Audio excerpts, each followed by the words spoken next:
Hey, it's Friday. And you know what Friday is? It's Star Trek Day. So hey, um, we did Hollow Pursuits. We did The Most Toys. We did Sarek last week. Today we're doing Menage a Troi, Disc 6 of Season 3. Please hit the like and subscribe, hit the thumbs up, let me know I'm doing a good job. I have no special effects, my audio sucks, my video sucks, everything, but please hit the thumbs up, like and subscribe, let me know I'm doing a good job. I need your support. I need the thumbs up. So please give the like and subscribe. I'd really appreciate it.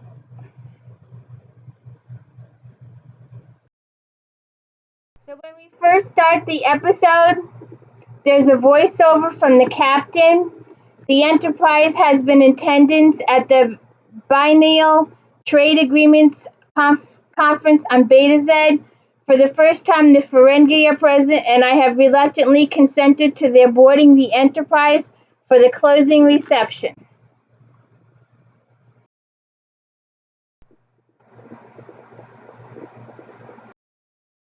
First scene is Riker playing chess with the Ferengi, and Riker wins, and the Ferengi says it was unfair because he couldn't concentrate with the music going on. And Wesley says the noise, it's an Algorian ceremonial rhythm. Conversation is the Captain Picard with Data and Reeton. He is saying he had some doubts when they invited the Ferengi. Reeton says they made a profit and they behaved themselves. What more could one ask? Still, they trouble me. We Beta Zeds are uncomfortable with the species like the Ferengi whose minds we cannot read. Data says perhaps your telepathic ineffectuate is owing to the anomalous construction of the Ferengi brain, which is composed of 4 different. Picard says, interrupts Data with, then says to Reeton, it was thoughtful of you to invite Lexana Troi to be part of the Beta Z delegation. Titan says yes. Lexana and I go way back. Her first husband and I were old friends, and I have known Deanna since she was a child. Picard says, I am sure Council Troi appreciates the opportunity to spend time with her mother. Then the next scene in 10 Forward is Troi and her mother talking, and her mother is talking via telepathy, and Troi says it's rude because they're in other company, and her mother says, have you ever considered if you had stayed on Betazoid, you might have been a happier person? Troi says, let's not guess what might have happened. I love my work on the Enterprise. Her mother says, of course you do, but it's all business and no play. You've got to enjoy life, relax like I do. Find yourself the right man.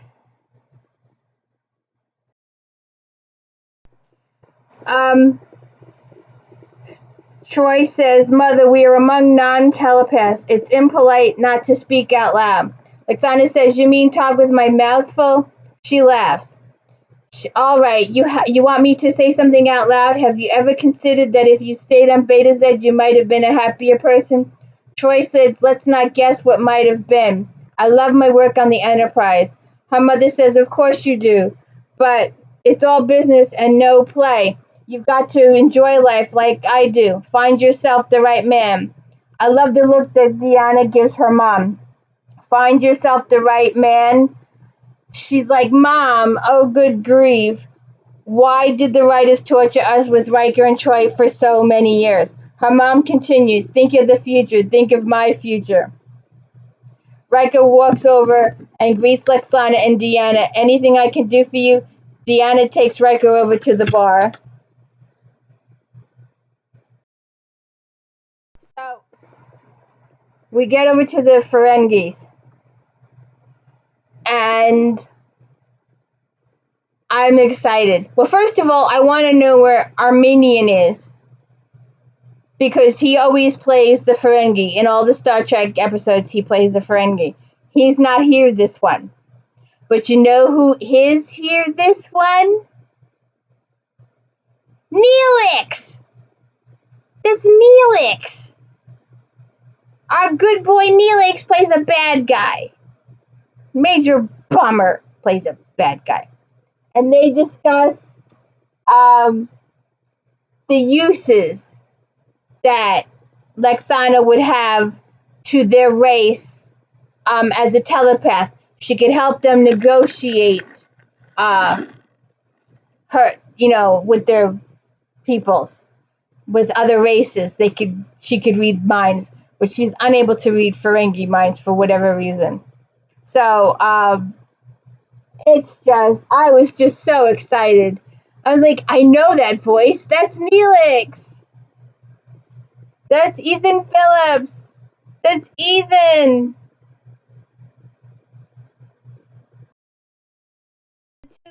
Ferengi, Felix and Damon and Ferric, or I like Felix. They discuss the uses, and then he decides to go over and talk to her. And she says, Damon says, I desire you. And she says, what? Damon says, your Betazoid skills will be very useful to me, and I find you very attractive. I'm willing to pay handsomely for you, Lexana. And Lexana's like, I don't believe you. And Damon says, you must be aware that every female has her price. Lexana says, let me get one thing straight, little man. I'm not for sale, and if by some chance I were to become available, I would rather eat Oron wing slugs than deal with toad-faced troll like you. So go away and find yourself someone else to become property. And she gets really loud, and she creates attention. Damon says, as you wish. Ferric says, now that you've totally humiliated us, may we return to the vessel? Damon says, she is exhilarating, isn't she? And now I want her more than ever. She says, Lexana Troi, you will be mine. I like how she tries to go over to the captain to rescue her.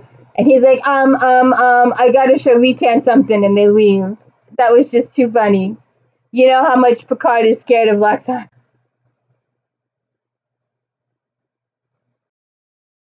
Alright, so after the opening credits, Troi and Worf are walking in the hallway. And Troi walks up to Worf and asks him if we are at war with the Ferengi yet. Worf says Damon Tog has returned to his vessel and the Ferengi have left orbit. Troi says, my mother will be relieved. Worf says, I hear she handled the situation quite skillfully. An admirable woman.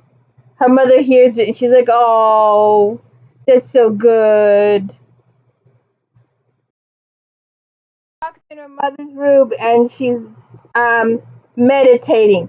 She says, after that awful little Ferengi insulted me, I needed to center myself. Can you imagine that dreadful little man talking to me like that?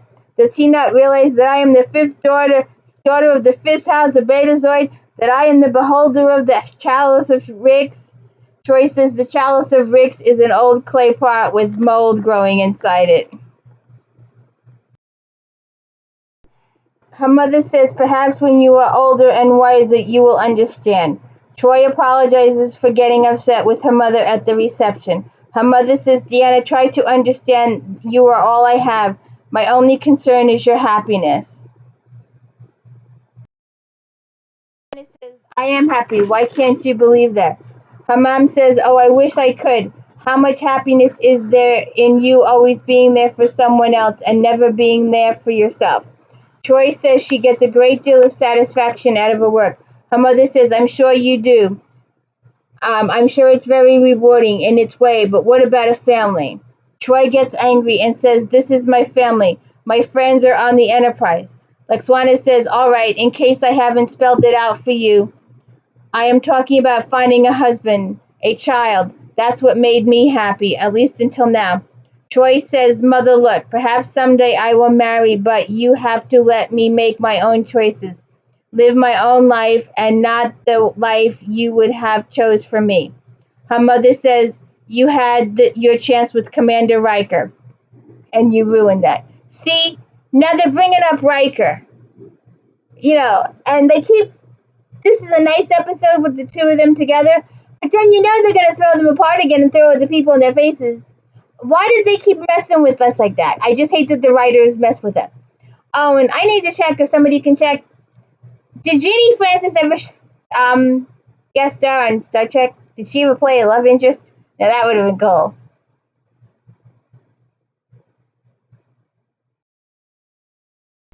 Deanna says, I did not ruin anything. We have become very good friends. Her mom says, well, all the better. You wouldn't want to marry an enemy.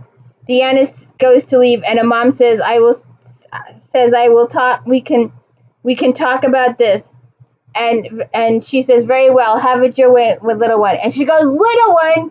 Why are you calling me little one? You've been calling me little one since I'm 5. I'm an adult now. Does your mother call you by a little name? Does your parents have a little name that they refer to you as? You can see this. You can see this in anybody's relationship. And Troy gets up and leaves. So the next scene, they're in the captain's ready room, and they're having a little refreshment. And Wesley is saying adding pre-processors to the neutrino counters boosted the efficiency by 11%. Of course, Commander LaForge and Commander Data did most of the work. Geordi says, not so fast, Wesley. Reprocessing the data with an optical chip was your idea. Data says, that is correct. Although Commander LaForge and I designed the chip, Mr. Crusher derived the equation governing its operation. Riker says, that's the point, is you completed the upgrade well above schedule. Very impressive. Picard says, indeed, fine work. Picard says, we will miss you, Mr. Crusher. As you have guessed, the final entrance exam scores from Starfleet have arrived. Congratulations. As soon as you have completed the oral exam, you'll be formally admitted. Riker says we will have you back to Beta Z in plenty of time to meet up with the Academy transport ship. Wesley says, thank you, sir. Picard says that will be all.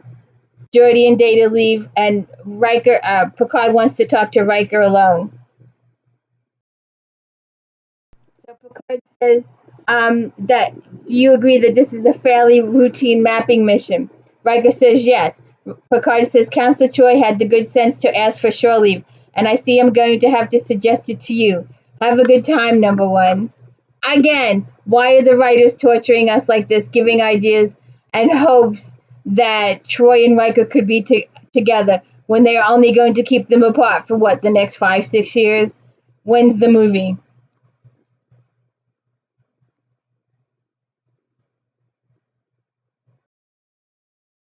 So Riker and Troy are together on Beta Z, and they're looking at flowers, and they get all romantic, and they're just starting to make a little progress.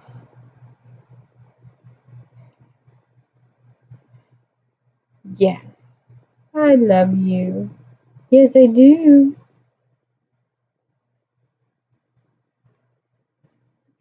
She's not happy. Oh, I hate that. Oh, good God. So, if her mother didn't interrupt, this would have been a good scene.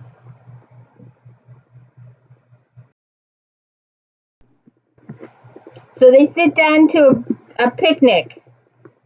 Ow.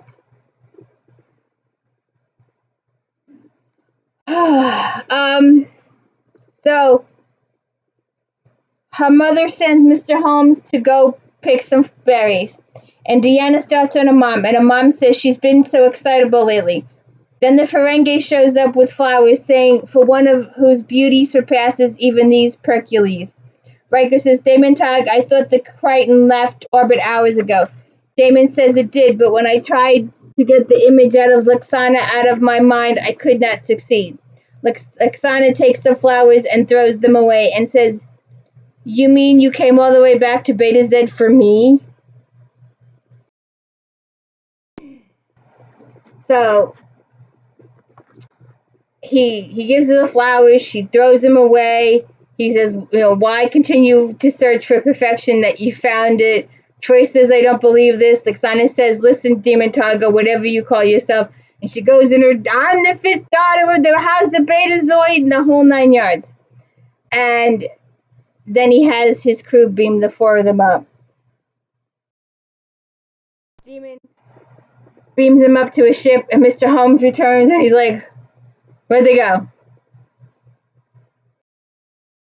We're on the ferengi ship, and they're playing chess, and Riker, Lwaxana, and Troy are passed out cold. Sorry, I'm not sure.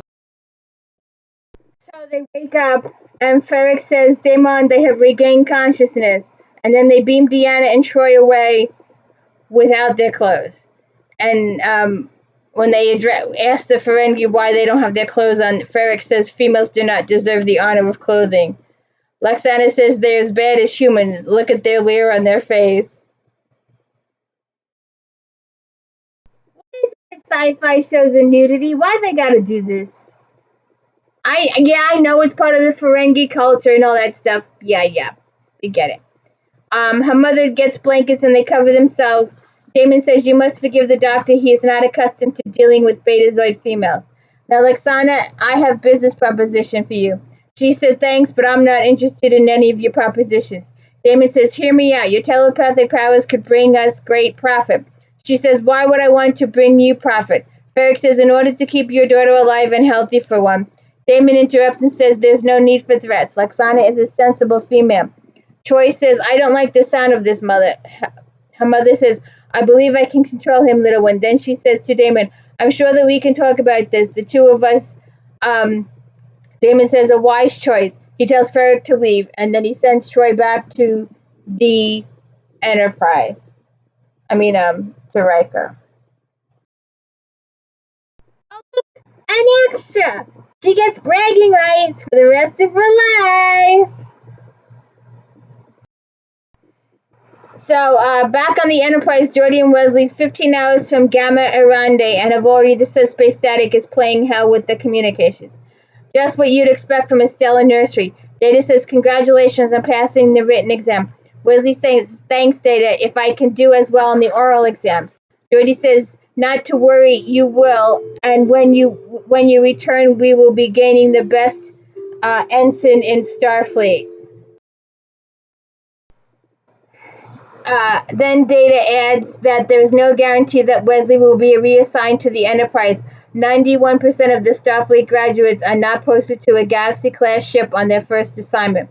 Wesley says, I never thought of that. I always assumed I'd be coming back to the Enterprise. Geordi says, well, I'm sure Captain Picard will request you, that is, if he's still commanding the Enterprise when Wesley graduates. Wesley says, I never thought of that either. I never thought I'd feel this way about leaving you guys and the Enterprise. Data says, is that not part of the human experience, growth, and change?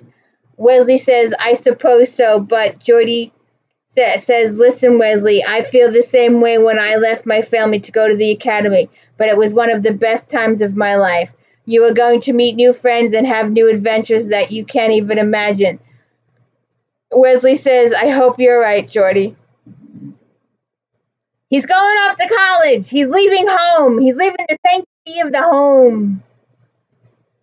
Your little boy is grown up. Your little girl is grown up, and she's going off to college, and she's going, if she's going local, that's one thing. But if she's going out of state, bye. Maybe she'll get a husband and settle down in that other state. Well, we're back on the Ferengi ship. Lwaxana contacts Troy and says Tog has given her something hideous to wear. He says it flatters my beauty. Troy talks to Riker, says so far her mother is in no danger. I hope that she knows what she's doing. Riker says, well, at least she's bought us some time. Let's make the most of it. Two of the Ferengi are playing chess. Riker tries to interfere with the game and challenges Riker. Then we see Lwaxana and Damon talk, and Lwaxana tries to talk to him. And it's just gross. It's just gross. Back on the Enterprise, they are mapping a new phenomenon. Then back on the Ferengi ship with Riker playing chess with Ferric. Riker cons Ferric into letting him out of the cell. Then we are in the room with Lysana and Damon. So Riker conned the Ferengi to letting him out to play chess. Back on the Enterprise, Worf tells the captain that the communications have been restored. Picard tells Worf to contact Commander Riker on Beta Z, and Worf says they have an incoming transmission from Beta Z. Riken tells them that they've been trying to reach the Enterprise for 2 days. Captain Picard says our communications were blocked by the nebula. Is there a problem? Riken says, yes, I'm afraid so. There is a huge problem. Lwaxana, Deanna, and Commander Riker have disappeared. Back on the Ferengi ship, Lwaxana is rubbing Damon's ears just as she is getting access to the codes because Riker and Troi have broken out and they're trying to get into the computers to send a signal and they can't get in because they don't have his codes. And she's rubbing his ears and she's gotten more relaxed and she's like, oh, let's make a drinky. And she goes, well, I'll need your access codes to get into the computer. And Neelix shows up. Good, Neelix is playing the bad guy. Ethan Phillips is playing a bad guy. I don't like Ethan Phillips playing a bad guy. He comes in and says, you almost gave her your security codes to the ship's computer. A security breach severe enough to cost you your command. Ferric wants to study her. Damon says the test could be fatal. And they go back and forth, and then he finally says, fine, test her. They find the flowers that the Ferengi gave to Lwaxana. So then we're back on the Enterprise and Picard is smelling the flowers. He is with Geordi, Data, and Worf. He says, "How now we have a reasonable hypothesis as to whom. The difficult question is where." Geordi says the Ferengi is almost as fast as the Enterprise. She could be anywhere by now. Picard says Commander Riker will assume we'll be searching for them. He will find some way to send us a message. Worf says, I am continuing monitoring Ferengi subspace frequencies. Mr. LaForge says, can you extend our sensor range? Geordi says, if I can narrow down the band and tie in the long-range sensors to the subspace scanners, I can boost the gain. Picard says, make it so. Data says, do you wish us to leave orbit? And he says, not until we have some place to go. So then we're back on the Ferengi ship, and Riker has tried everything he can to get access to the ship's computers, but without Damon's code, they can't do it. And Troi says they're really torturing her mother. So then he says, well, maybe I'm going about this the wrong way. I pick a minor system, something non-essential, like this warp field phase adjustment. All this does is suppress the subspace interference generated by the warp engines. Troi says, meaning what? Meaning if I set up a simple oscillation, I can send out a signal. The trick is to create a message that the Enterprise would understand, but the Ferengi will just think is normal substatic. And I was thinking, and we'll tell you what they did later. But see, I was thinking of Morse code, dot, dot, dot, dot, dot, dot, dot, dot, dot, dot, dot, dot. That's not what they do. But that's what I thought they should do, but they didn't do that. The old SOS something. I have no idea how it goes. So then they show Lwaxana being tortured. Was it Meryl Bidenberry? She must have enjoyed the heck out of playing this character. She does it so well.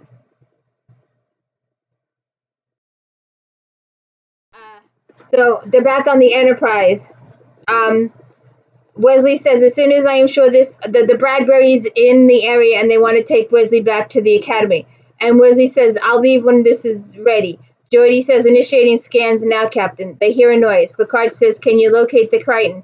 Data says, Ferengi transmissions are really scrambled and encoded, sir. Without breaking the code, we will be unable to identify any specific Ferengi vessel.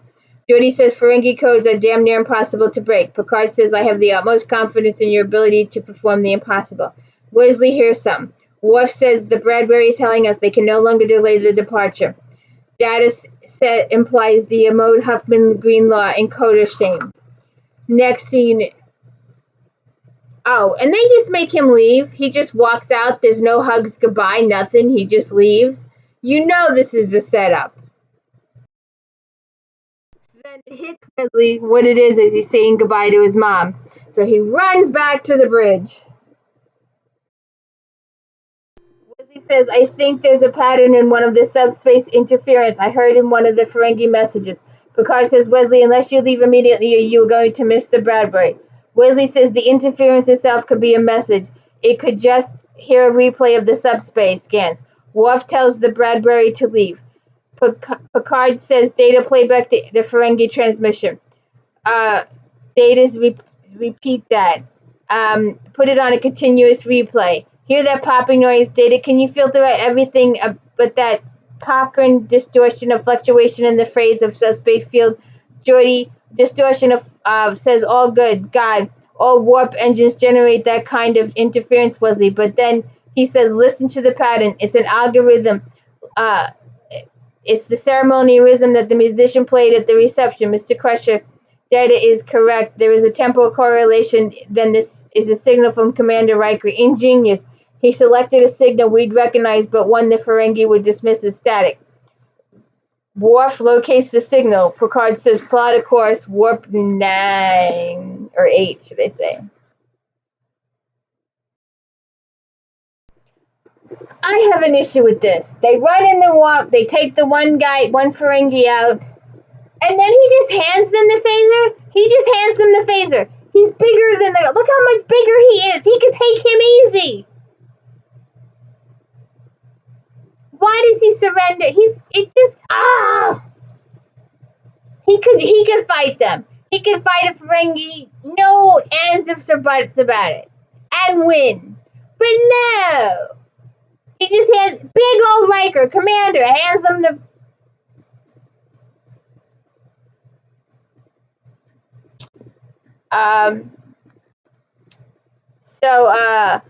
What? Lexana tells the Ferengi her daughter's safety is the only thing that's important to her. What happens to me isn't important. The Ferengi, what are you suggesting? Well, let me be candid, Damon Todd. Deanna is of no use to you. She's only half Betazoid, and if you keep Riker, Starfleet will never stop chasing you. Then I will stay with you willingly. I'll even use my telepathy to aid you in negotiations. He says, tempting offer. I would like to believe the offer is genuine. She says, I give you my word as daughter of the 5th house of Betazoid, blah, blah, blah, blah, blah. I can't let you do this choice. Deanna says, I can't let you do this. She says, William, I'm a grown woman. I can make my own decision. Troy says, Mother, we can't leave you here. She says, yes, you can. And before he changes his mind, please do this with little one, just for once. The Ferengi believes all this and gives his word. I will release your daughter and the commander.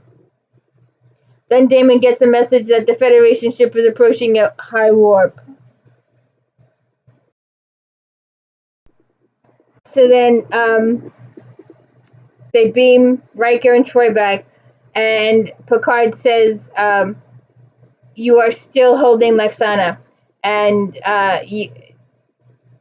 they go back and forth a little bit, and then Troy's like, so they cut the sound, and she's like, you're supposed to fight for her, Captain. And he goes into this big Shakespearean, my love is a fever, longing still for which no longer nurse the disease. Tell me more, Jean-Luc. In faith I do not love thee with thine eyes, for thee ever see purchase my heart, that loves that would despise, who in despise of you please to doubt, shall I compare thee to a summer's day. Thou art more lovely and temperate. You didn't tell me that you were so romantic, Picard. You said you didn't want to hear any of my about other romances. I have a new love, Jean-Luc, and you can't keep killing all my lovers. It's got to stop, Damon Todd. It's just cute. The whole thing is just cute. So Picard threatens to blow up their ship, and Damon's like, no, and he sends her back, and she plays it up, and then she comes back, and she sits in his lap, and it's just so cute. He's terrified of her, and she's all over him like a wet blanket. It is so cute. And he's like, we're going to get you back to Betazoid yesterday. And she's like, oh, no, hurry. I'm enjoying this, Jean-Luc. It's just too much. The best scene. Picard calls Wesley into his ready room. He says he has been in touch with Admiral Hahn at Starfleet Academy. He regrets your missing the oral examination, but hopes that you will reapply next year. Wesley says he understands and does intend to reapply. And he does intend to reapply. He says, in the interim, the Academy's losses are gain. Enterprise, thank you for it, sir.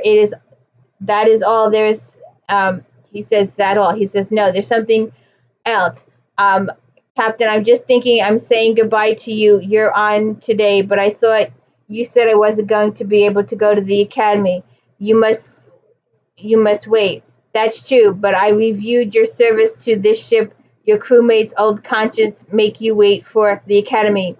You see, Wesley, in my eyes, you're an acting ensign title only, and I hereby grant you full promotion to ensign with all the commemorative responsibilities and privilege of that rank. Congratulations, Wesley. Yes! Wesley's got a new uniform. Wesley's got a new uniform. Wesley's got a uniform. Woohoo! Mom is so proud.